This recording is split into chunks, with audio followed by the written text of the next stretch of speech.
আল্লাহর রসুল যেদিন জন্ম নেন তো ওই দিন আম্মা জান আমেনা কোলে নিয়ে কাঁদতেছিলেন। সবাই জিজ্ঞাসা করতেছে কাঁদো কেন? পরিবারের লোকজন, শ্বশুর বাড়ির লোকজন কেন কাঁদো? আব্দুল্লাহ নাই। কেন? আব্দুল্লাহ থাকলে এতক্ষণে খেলনা চলে আসতো। আল্লাহ যেন কানে কানে বলতেছিলেন আমেনা কাঁদিস না, আব্দুল্লাহ খেলনা আনলে আর কোত্থেকে আনবে? মক্কার বাজার থেকে পাথরের আনবে, কাঠের আনবে, প্লাস্টিকের আনবে, মাটির আনবে। সূর্য ডুবতে দে, চাঁদকে খেলনা বানায় পাঠায়। আর ঘটছেও তাই।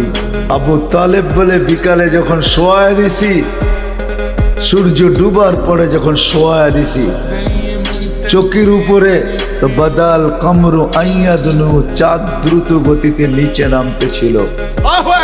আর আমি তাকায় তাকায় দেখতেছিলাম। যখন একবারে নিকটে চলে আসছে তো চিৎকার দিয়া ফেলছি, ভাবতেছিলাম তোমার উপরে পড়া না যায়, কিন্তু তোমার মাথার কাছে এসে থেমে গেছে। তুমি হাত পাও নাড়াচাড়া করতেছিল আর চাঁদ উপরে ডান্স করতেছিল। তো বলছে চাচা জানেন চাঁদ কি বলতেছিল? তা তো জানি না। বলে আন্নাল কামারা ইউগান্নিনি ওয়া ইউহাকিনি ওয়া ইয়ামনাউনি মিনাল বুকা। চাঁদ আমাকে ছন্দ শুনাইতেছিল, কান্না থেকে বিরত রাখতেছিল। আমি যেন না কাঁদি, কাঁদলে আম্মার কষ্ট হবে। আল্লাহ চাঁদকে আমার সাথে খেলার জন্য খেলনা বানায় পাঠায়।